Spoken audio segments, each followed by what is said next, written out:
Hi, everyone, and welcome to the Prodcast channel, where we discuss careers in tech and job search experience for immigrants in the US.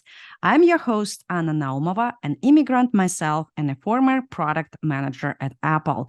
I'm thrilled to be here sharing my knowledge and insights with all of you. Being an immigrant is hard. Being a female immigrant in tech and leadership role compounds those difficulties even further. Today, I'm excited to engage in a conversation with my guests about the unique hurdles they face and explore strategies to overcome them, ultimately flourishing in the competitive US tech market. Let's delve into the experience and insights and opportunities that can empower female immigrants to succeed and make a significant impact in their career in tech. But before we get started, I'd like to ask you, please subscribe to my channel. Each week, I release new videos covering various topics about product management, job search, and immigration to the US.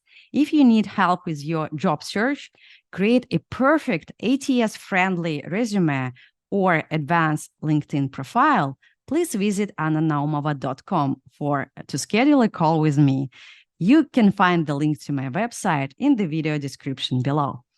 All right, my guest today is Mariane Bekker, a VP of engineering with over a decade of experience building engineering teams in Silicon Valley, and the founder of Upward, a recruitment agency helping companies hire more women engineers. Hi, Mariane. Thank you for joining me today. I'm so excited to be here. Thank you for having me. Absolutely, absolutely. How are you doing today? I'm doing well. How about you? I'm also well. Yeah. Thank you for asking. All right, Mariane, thank you again for joining, and I'm excited to start our conversation. So, can you please share some insights about your background and your experience? Absolutely. I was born in Lebanon in the middle of a brutal civil war. After our building got bombed one night and we miraculously survived, my parents then immigrated to Canada. So my dad is a software engineer. So throughout my childhood, I was always fascinated with technology. So I decided to study software engineering at McGill University. Once I graduated, I then moved to Silicon Valley to be in the tech capital of the world. But I also wanted to escape the brutal Canadian winters, to be honest. So once I moved to Silicon Valley, I got my first job at a startup in San Francisco. And for the next decade, I got promoted multiple times and went from senior software engineer to director of engineering at different startups. And I was lucky enough to have seen 5 acquisitions and 1 IPO. Most recently, I was leading the marketing products group at Mindbody, and we grew the team from 7 engineers to over 50 in San Francisco, New York, and Pune. But while we grew the team very fast, we were able to maintain a ratio of 55% women engineers. And then every single engineer that we hired, we ended up promoting as well. So it was a very rewarding experience. So after proving that building a diverse engineering team is possible, I then started Upward Recruiting, and now we partner with different startups to help them hire more women engineers. Perfect. We will talk about it, each of your steps in more detail during our interview. Thank you for such a good explanation about your path. But let's talk about your journey to the US. You mentioned already that you came to the US from the Canada. What challenges did you encounter along this way? Yeah, absolutely. So my journey moving to the US was very stressful, but exciting at the same time. I think the number one challenge for me was the language barrier. I come from French Canada and we spoke Arabic at home, so I wasn't very fluent in English. In all of the roles that I was applying to, one of the main requirements was having excellent communication skills. But how can you have excellent communication skills in a language that I barely used in the past? after overcoming that one other challenge that I encountered, and I think that's what caused me the most stress, was navigating the strict immigration system in the US. So because I was born in Lebanon and my maiden name sounds very Arabic, every time I would cross the border, I would be taken into secondary screening and had to go through hours of questioning. Luckily, I was able to make my way back to the US every time. And eventually, after 10 years of working here, I was able to get my green card. But reflecting back, it was all worth it for me because I was able to grow my career faster than I would have anywhere else in the world. And I met so many incredible people along the way that are really changing and revolutionizing the world of tech. Awesome. So it means that your immigration history helped you actually to grow your career, right? Absolutely. I think I was different from other people in the tech world, and I came from different experiences, and having gone through the immigration system and also having immigrated to Canada taught me a lot about resiliency, which allowed me to be successful in the roles that I took on. Yeah, I feel you. I feel you definitely about the language barrier and what I personally encountered during my way here in the US, and also that requirements to have an excellent communication skills in product management position that also made this path even harder for me. So absolutely share your feelings about that. So could you walk me through like deeper in your career path and maybe key milestone that shaped your professional journey? So you already mentioned that you've been an engineer. So tell me a little bit of that transition to VP. Yeah, I think the biggest milestone for me, and my first milestone, was getting my first full-time job at a startup called Manila in San Francisco. I remember being so excited to get my first job in engineering, especially after having worked so hard to get my degree from McGill. So I was hired as the first engineer on the web integration team, and that allowed me to wear multiple hats and take on a lot of responsibilities very early on.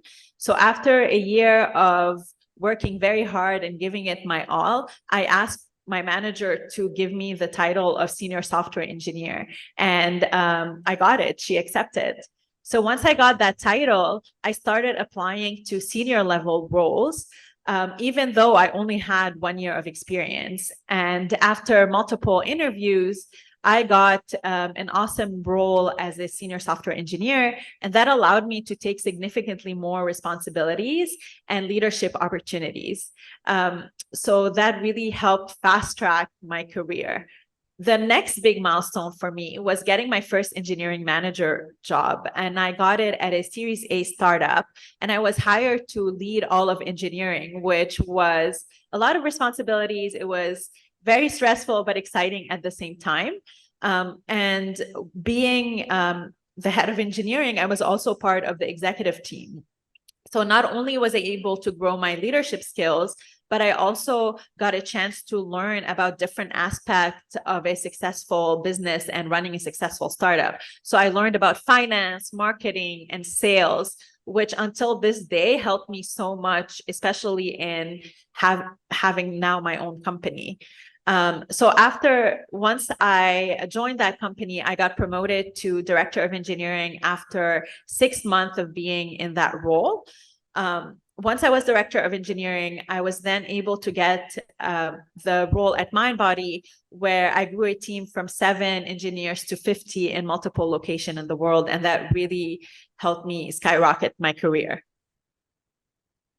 That's super impressive. I really like everything that you mentioned, that and especially that you asked for a promotion in 1 year and started applying for a senior position after 1 year of experience. That's like contradict that I can see right now in the job description, job openings, that they require for senior position like 5+ years of experience. And you were so brave and so confident to apply with 1 year of experience. What's your secret of that? Tell me about that. I think, being an immigrant founder or being an immigrant, there's so much resilience that you have to overcome just by coming to the US. And my mindset was, okay, I made it here. I came from, the small village in Lebanon in a civil war, and now I'm here. What is stopping me from asking about the promotion? What is stopping me for applying to the best roles possible, right? So my mindset was always, I will just go for it. The worst case that could happen is people tell me no, right? When I asked for the promotion, worst case was my manager could have told me, no, you only have 1 year of experience. I'm not going to give you that title. But the best case scenario is getting that promotion. The best case scenario is getting that role. So my advice is just to go for it. And also always remember, what is the worst case scenario? It's just a no. And that's not a big deal. Absolutely. Absolutely agree with you. That's how I convince myself when I need something and I'm afraid of doing something. I'm just trying to imagine the worst case scenario. And worst case scenario is usually like, okay, say like I'll get no answer. Yeah, I'll be rejected, but it's not a big deal. So okay, I'll be rejected. It's okay. Like yeah, I can move forward with that. So I really understand that approach. As an immigrant myself, I feel like I also have a resilience of moving forward. Exactly. Awesome. Let's talk about your first job in the US. I know that it's a pain for many immigrants to get the first job in the US, because when you move to the US from the different countries, you're like American recruiters and hiring managers, they don't know anything about you. So you're like just absolutely like a stranger for them. They don't know your past experience. They cannot validate. They cannot, I don't know. They don't know like the companies. And like, as you mentioned, the language barrier and cultural differences. So that's why it makes finding the first job even harder for immigrants. Like, can you please share your experience of securing your first job in the US? And your obstacles that you faced during this time? Yes. So I was trying to get an internship in San Francisco, and it was the worst time possible to get the internship. It was right after the recession of 2008. There wasn't that many technical roles available and even less internships. But most importantly, all the internship position went to students from US universities. So I had applied to over 100 positions, and I didn't hear back from anyone, not even one callback. So I decided to try something differently. So I was already in San Francisco visiting a friend. So I went ahead and printed 100 resumes.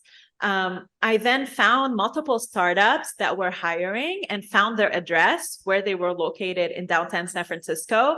I took a bus. I went to downtown San Francisco, and I started knocking on doors, and some of them were very receptive and even invited me to interview on the spot for the internship. Luckily, I went at a small company called Flurry, and I gave my resume, not knowing that they weren't even hiring an intern at the time.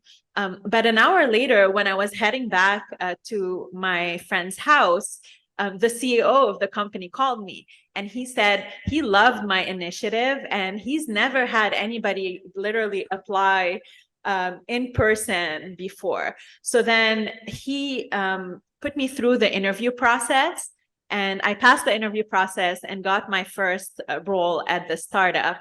And Flurry was very successful. It got acquired by Yahoo a couple of years later. So that was a great experience for me to have on my resume. Wow, such a incredible story of really like persistence and getting the job. So what it happens after the recession in 2008, and currently we experience also recession, maybe not as severe as it was before, but like do you know, can this approach be applied to the current job search situation, job market? Because currently, like what I've heard from people, they applied for multiple positions, like hundreds of positions, and now call back the same situation.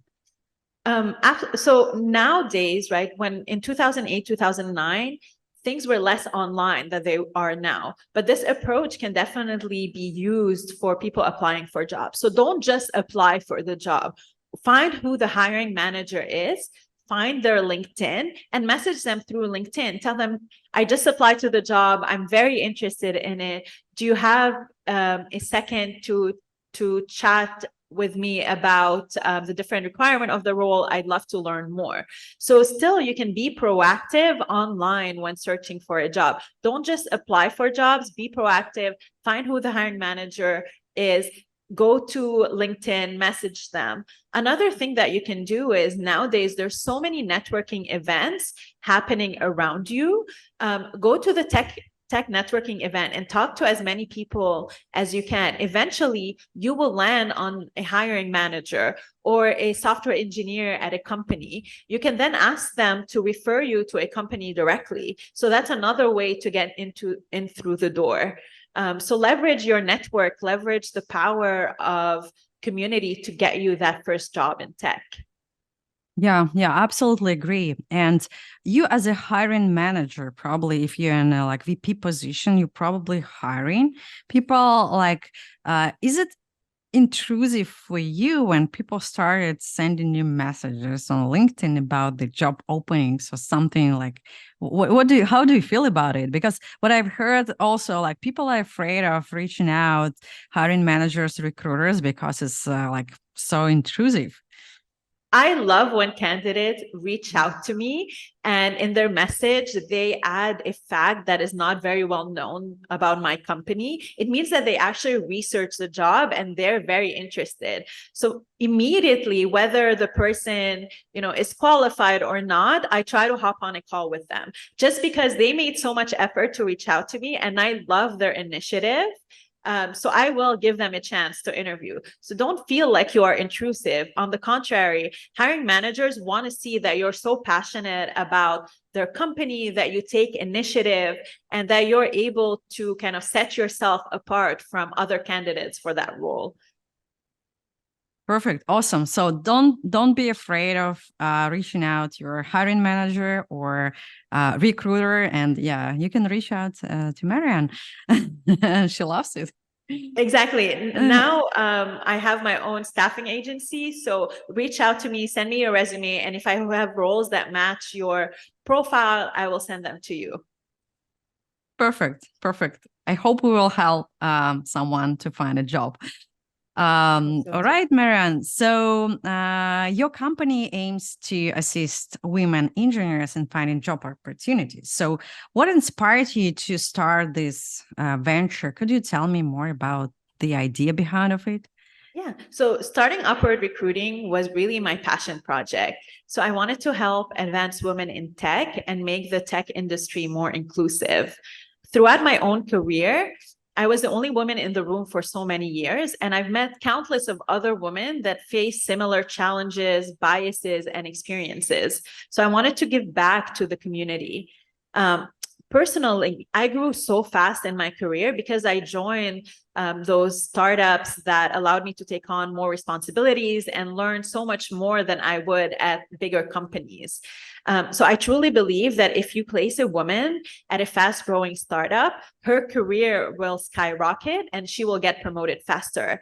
And this will allow us to kind of bridge the gender gap in tech, but most importantly, get more women in leadership roles, making the decisions. And currently, women only hold 20% of leadership roles in tech, right? So when you place a woman at a fast-growing startup, if she gets promoted fast, she'll get into a leadership position, and then we'll be able to bridge the gender gap. So that's really what inspired me to start Upward Recruiting. Another thing that we do is that we actually partnered with multiple startups to help them hire women engineers. And we also mentor women during their job search and get them the best offer possible. So we negotiate on the part of the women. And sometimes even when I'm doing the initial call and I ask, what is your salary expectation? If a woman gives me a salary that's very low, I just tell her that's way too low. Say, give your salary expectation that's 20K more, you deserve it. Wow. And how often does it happen that women ask for lower salary? I would say most of the time. I would say probably 7 out of 10 women are giving me ranges that is much lower than a male counterpart. I've had experiences where I talked to a men engineer, even with 2 years of experience, and he's telling me that he wants at least 200K in base, right? And then I talked to a woman that has maybe 5 years of experience, and she tells me she wants 150K in base, right? Why is there a discrepancy there? I encourage women to always ask for a higher salary, because you deserve it. You worked hard, Yeah. you deserve to get a higher salary. Absolutely, absolutely. So how women can know the higher salary if it's not mentioned on the job description? How they can ask more? Yeah. So one tip that I give is that when you are talking to the hiring manager and they're asking you what is your salary expectation, do not give the first number. Ask, what is the salary range for that position? And then let's say they tell you for a senior level, it's between 150 and 200, then go and ask for the highest level. Then, okay, my salary expectation is in the 200. Another thing that you could do is research before you hop into that conversation. You can go to levels FYI and see the different ranges of your role for your location. So do your research before hopping on the call and don't give the first number. Absolutely, absolutely. So levels.fyi. Exactly. Yeah. Okay, exactly. I'll add this link to the description to this video so for everyone can check their salary. And also Glassdoor. Yeah, I know that you can go to the Glassdoor and check your position and your location, and also just add 20% more to the average and ask, yeah, to be able to like negotiate a little bit lower just in case. Yeah. Exactly. Perfect. Yeah, I like this advice. So you've already mentioned biases as an immigrant. So in your experience, what biases are prevalent in the workplace for female immigrants, and how these biases impact women immigrants in particular in the workplace? Yeah, definitely. There are so many biases that affect women immigrants, especially in the tech industry, right? Most of the time you are the only woman in the rooms, and there's so many stereotypes out there that, a senior engineer is a white male. So a lot of times I would walk in the room and I was asked, well, where was the engineer assigned to the project? Well, I'm the engineer assigned to the project, and people would be taken aback. Like they couldn't believe their eyes. That's number one. The second one is the language bias that exists. So there's a language bias that exists for women immigrants. They may face difficulty in communication, which leads to them being labeled as less capable as they really are. And the other network, and I think this one is a big one, is the network bias. So many deals and opportunities now are being made just because of the network that you know. But when you immigrate to the US, most likely you don't know as many people as somebody who's been here for decades, right? So my advice to you is to try to find a network, to find a community where you can, one, find mentors, but also start building your support group around you and get access to those opportunities that are not accessible for everyone. And the last bias that exists, I would say, and that's one that I personally experienced, is harassment in the workplace. So research show that over 81% of women have been harassed at some point in time in their career. One of my first jobs, there was a male engineer who was harassing me on a daily basis. And when I went to complain to my manager told me that it's my fault he was harassing me because I was wearing nice earrings and nice clothes at work. And if I didn't want to get harassed, then don't wear nice earrings at work. And that really hinders your career path, because when you are constantly facing harassment, you are not focusing on growing your career. You are just focusing on surviving, unfortunately. Right, and make you're safe. Yeah, I agree with you. Exactly. So I think You that don't feel safe. yeah, and we all should stop working on that type of companies. I think if you're feeling harassment, if your manager doesn't do anything, just don't work there. I think that's awful.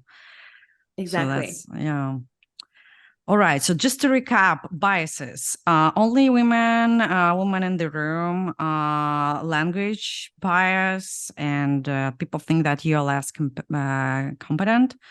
Network bias: you don't know enough people, and also like harassment. Is that correct? Exactly. Yeah? Yes. Okay. Perfect. No, all right. So let's talk about people, women who wants to build their career in tech. What advice can you do for those like women who wants to start career in tech, like, and are there specific professions within the tech industry that makes this transition more simple? My number one advice is learn how to code. Coding is a skill that will always be in demand, right? Because you cannot build a product without coding.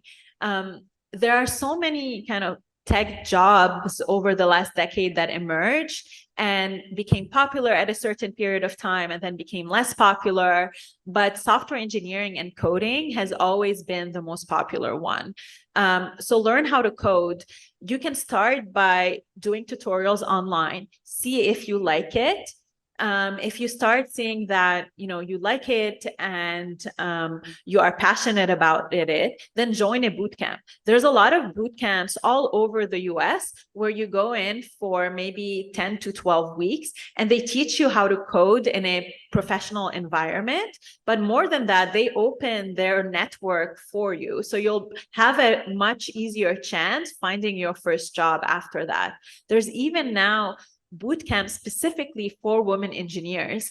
Hackbright is an example of one in San Francisco where I previously mentored in. So find a boot camp, join a boot camp, build your network, and then you can excel at coding and get your first job in tech.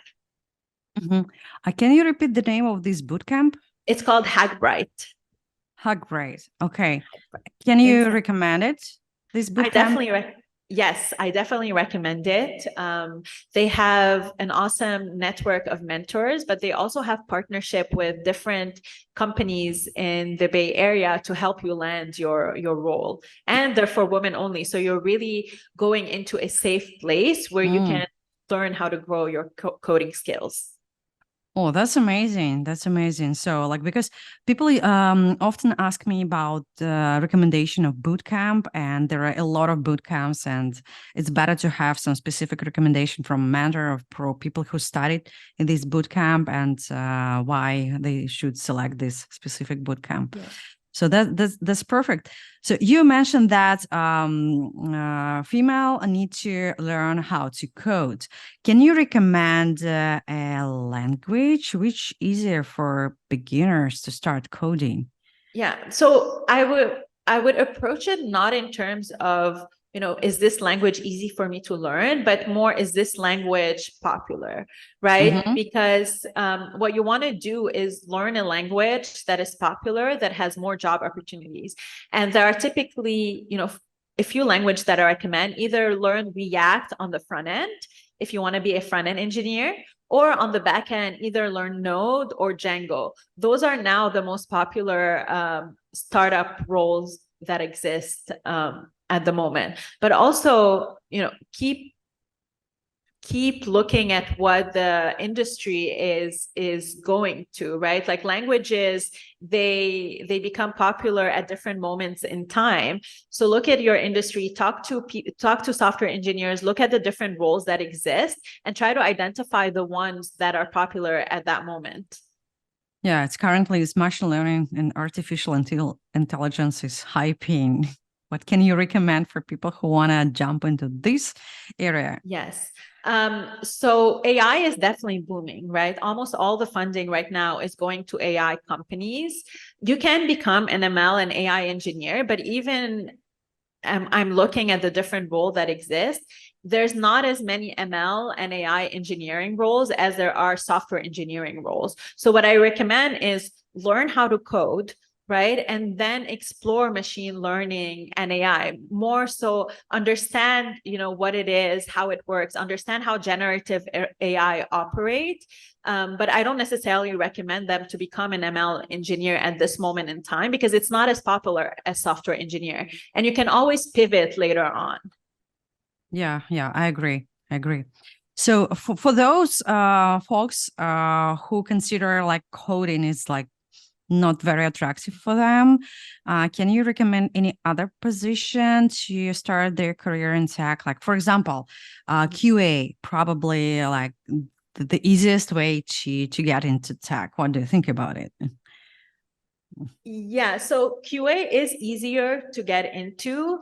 What I've seen in the last couple of years is that companies are moving away from having QA roles because now with all the tools and technology that exist out there, it's easier for engineers to themselves kind of write automated tests. So as a result, there's less and less QA jobs available. So I wouldn't necessarily recommend it as a starting point.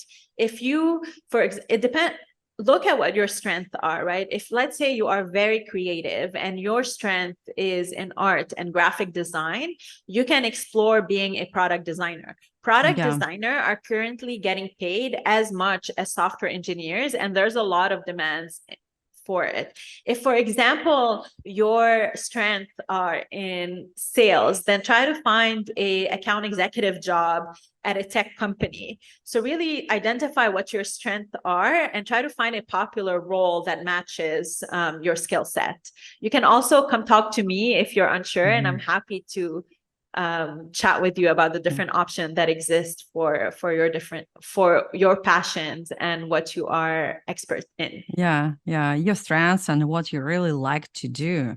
That's super important because your job is what you're gonna do all day, almost all day, 8 hours per day, approximately. So you need to love what you do. I agree with you. All right, so as a mentor for female founders, what are the common challenges they face in leadership roles, and how do you help them to overcome those difficulties? Yeah, I think the biggest challenge that female founders face right now is access to capital.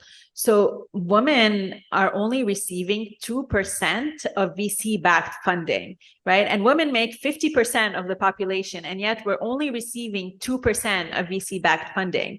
And VC-backed funding not only unlocks capital, but it also unlocks networking opportunities, right? So what I'm doing is I'm actually building a female founder community, and we are going to have monthly workshops, events, and I'm going to also try to organize networking opportunities with VC so that you can get access to this capital and this network. Another challenge that women face as leaders is unconscious bias. Women who are assertive are often seen as rude, while men who are assertive are seen as strong. So as a woman leader, you have this impossible standard to meet. You have to be assertive, but you also have to be likable at the same time. So you either, smile too much or don't smile enough. You're either too nice or not nice enough. And even if you meet this impossible standard, you are still taken less seriously than your male counterpart, right? So you have to work much harder and accomplish more to get the promotion.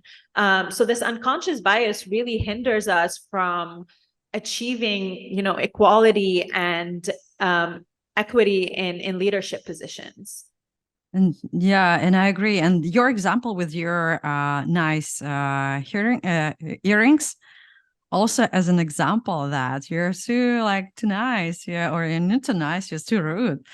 So exactly, how to help those female leaders, founders with that? I think as a female leader, try to find female mentors, right? So then when you experience those issues or when you experience those comments, you have somebody to talk with, right? So then you don't get discouraged from advancing. Another thing is also to have a thick skin. I was being called rude or assertive. I was being called too aggressive so many times, but I just took it with a grain of salt. I continued doing what I thought was right for my team, regardless of everybody else's position. And I had mentors that I would go to in times of need, and I'm getting discouraged, right? Am I doing something wrong? And then they tell me, no, this is unconscious bias. So read more about it and how it can affect kind of the different comments that you receive, and develop thick skin for it. I mean, unfortunately, there's not much we can do other than increasing the number of representation in leadership position, because I think the more women that we see in leadership positions, the more encouraged we're going to be to pursue that career path. I agree. And do you understand correctly that this unconscious bias is from males, right? I think unconscious bias could be from male or female, right? Unconscious bias is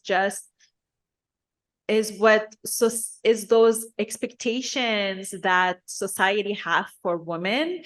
And as soon as like a woman doesn't meet this expectation of being kind and nice and motherly, then people start feeling that there is something wrong with her. It's really those like outdated expectation that don't serve anybody, that don't serve any purpose. I see. Interesting. Yeah, that's a lot of room for improvements for that. So, and you mentioned networking events. Yes. That you create for female founders. Can you recommend those events? How our listeners can find these events? Yeah. So follow me on LinkedIn if you'd like. So it is Mariane Bekker, and I think Anna, you can share the link. I will be posting about the different events that will be happening in the next few months for the new community that I'm building. But there's also a lot of community for women in tech that already exists. So one organization that I recommend is Women Who Code. They have daily or weekly events happening for women out there that are free. So you can attend them, and then you can start meeting other women in the industry. There's also Girls in Tech, Lesbians Who Tech. There are so many different groups out there. One of the ways to find them is you can go to meetups. You can go to lu.ma. And you can also go to Eventbrite and try to find the different events that are happening in your city. Perfect. I will leave all those links and communities in the description to this video for those who want to join them. That's awesome. I wanna personally join your event. Is it online or offline? So the first event will be happening on August 30th in San Francisco, and it's a workshop on how to get your idea fundable. We are just starting with an in-person event, but we will soon have online events for everyone to attend. Yeah. I'm in Texas. Unfortunately, I won't be able to join, but yeah, happy to be part of your community. Thank you. We will start having online events, and then you'll be able to attend. Yeah, or maybe you can create an event in Texas, in Austin. There is a big tech communities as well. Absolutely. I think we want to start with San Francisco and then expand to other cities in the US. Yeah, I agree. Yeah. All right. So let's talk about working in tech. You've already mentioned a lot of challenges. So is it specific maybe challenges regarding the tech industry, like a part that you already mentioned for like in leadership? So something like in tech. So you already mentioned that you're only one woman in the room, something like that. So anything else, any biases can be for women in tech specifically? Yeah, absolutely. I think challenges, yeah. The challenge comes from really being the only woman in the room or one of the few women in the room, right? When I started working and I moved to San Francisco, I did not have a network at all. And then I would join these companies and there was a large engineering team, but 99% of those engineers were male, right? And then when they would talk during lunchtime, they would talk about beer and gaming, things that I had no interest in whatsoever. And then the way that they bonded is by going, to gaming events or by going to bars and having happy hours. So I always felt kind of excluded just because I did not share the same interests as them. I wanted to talk about fashion. I wanted to talk about politics. I wanted to talk about women issues, but they didn't share the same passion that I did, right? So that's a big challenge to overcome when you're the only woman in the room, is kind of finding a network and bonding with a team that doesn't look anything like you. Yeah. And also that you mentioned before, you have to be like a kind of strong, but not rude. Yeah, that's also probably like a big challenge, at least for me, because I'm a product manager and I work with engineers, and it's always like a challenge for me to position myself as a manager. So guys, I'm here like to help you. Yeah, I'm not just to like have fun with you. So that's always a challenge for female, especially like with some weird non-standard hair. Yeah. Yeah, So absolutely. what do you think about it? Yeah, because you don't look like the people on your team, right? And then in product management, in senior level position, in leadership position, you have to be assertive. You have to lead, right? But as soon as you lead too strong, then you're being seen as unkind and rude. But in my opinion, continue doing what you're doing, of course, as long as it's respectful towards other, and continue challenging the norms. Eventually, the more we kind of become leaders, the more women become managers and leaders and product manager and software engineer, the more we can start reverting those like outdated stereotypes. Another also challenge that I would say women face, especially in getting promotion, is that there's so much research that shows that women get promoted based on their accomplishment and experience, while men get promoted based on their potential. That means that if you have a colleague with the same level of accomplishment, the same amount of experience, and people will, or your manager will more likely promote him over you because they see the potential in him, while you're being judged not on your potential, but on your accomplishment. And that hinders progress. You have to work harder while still maintaining an image of being likable. And you have this impossible standard to meet as well. Yeah, unfortunately. Okay, let's talk about the recession. We've already covered recession 2023 a little bit, but how did this recession this year impact your clients and like immigrants in general, and how did you support them during this time? Yeah, so this recession has been hard on everyone, right? Especially the tech industry. for many years, software engineering and tech jobs were growing in demand. And there were more tech jobs out there than there were people that were able to fill them.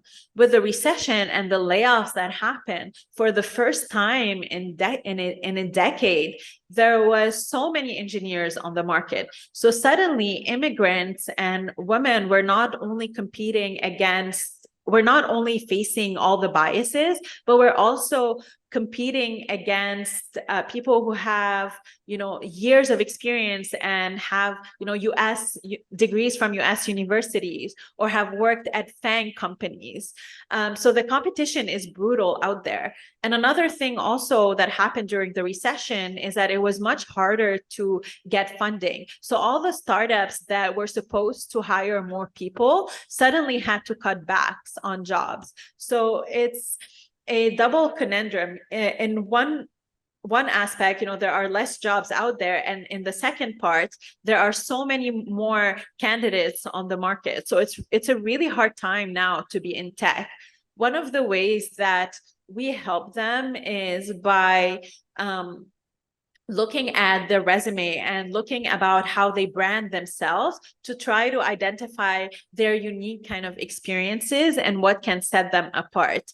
Another thing also that I'm doing, I started a blog and I'm writing a lot about diversity, inclusivity, but also how to set yourself apart in a competitive market. So I encourage you to read my blog and read my articles on how to do that. And again, please feel free to reach out at any moment. I'll be happy to guide you in your career search.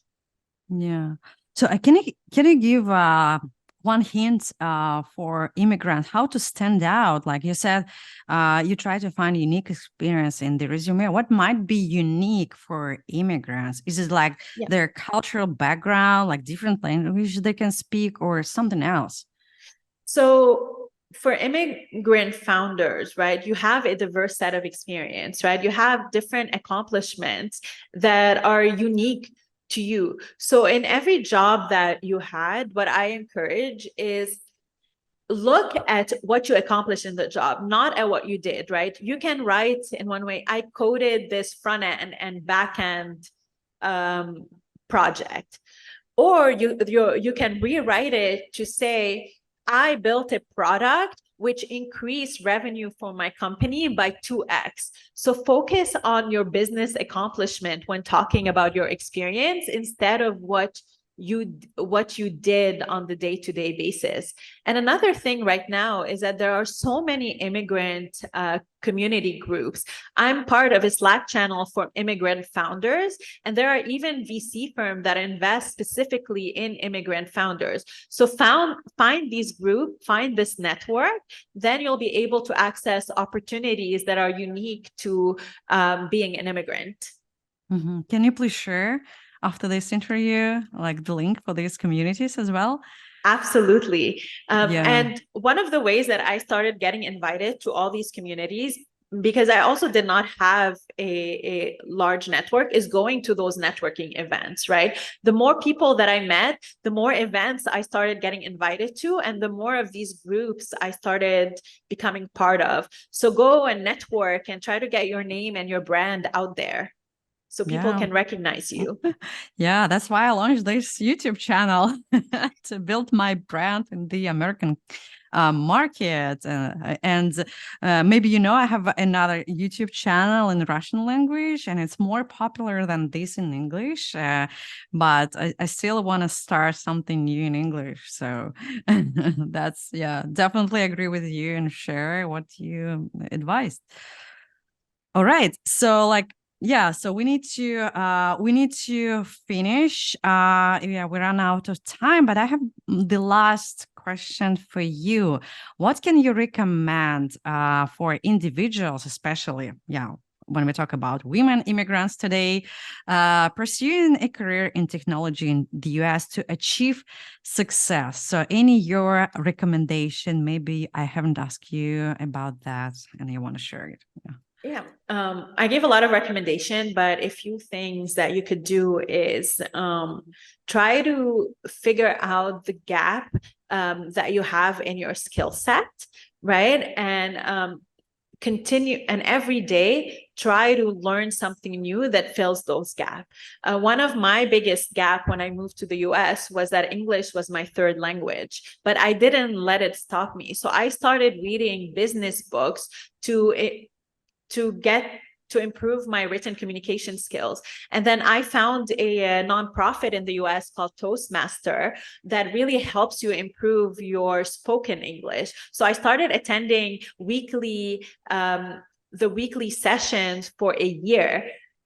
So try to identify the gap that you have and keep learning different skills, read books to try to improve on those gaps. The second thing is build your network. I cannot state the difference that a network makes, not only in giving you opportunities that you otherwise would not hear of, but also in providing you support when you're going through, the difficult challenges that you are facing. And I think the third thing is don't give up, right? As a woman founder, you bring such a unique and diverse perspective to the table, and we need more diverse voices out there. So, either start writing, start blogging, start creating YouTube channel, get your name out there. We need diverse voices to be heard to start reversing this unconscious bias that exists in our society. So don't give up, be resilient, and make your voice heard. Wow. Yeah, I think that this interview is full of valuable advice and a lot of links that I will add to the description to this video. I think that's amazing tips you gave me during these hours, and I bet I can create a lot of shorts tip on reels, to post it on social media, because I think that's we need to spread this as much as we can. So just overall, to recap, don't give up. I think that it's definitely necessary to be an immigrant. Just don't give up, just move forward and do baby steps to achieve your goal.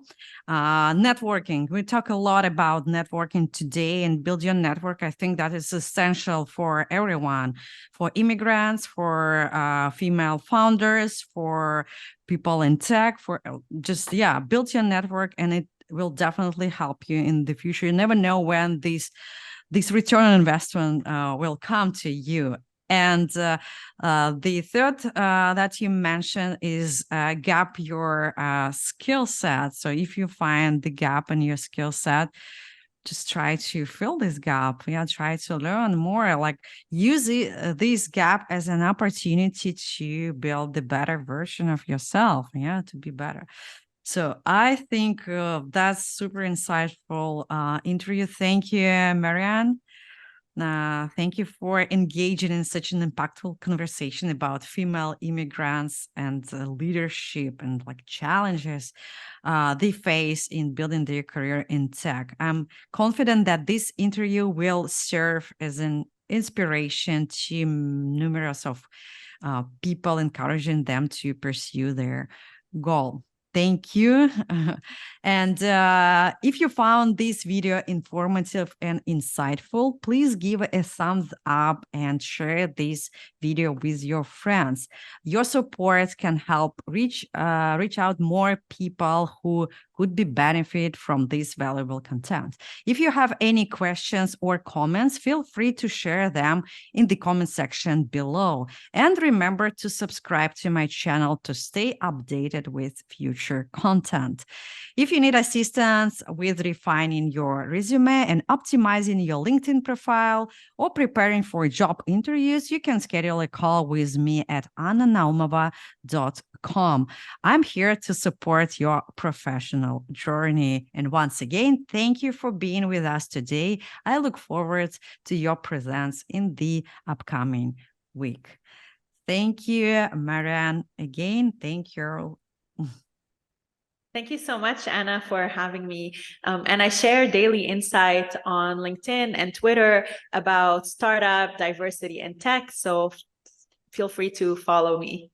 Yeah, absolutely. I will leave all links to Mariane accounts, to Mariane blog, and your website to the description of this video, and also all these links you recommended today. Awesome. Thank you. Thank you. You.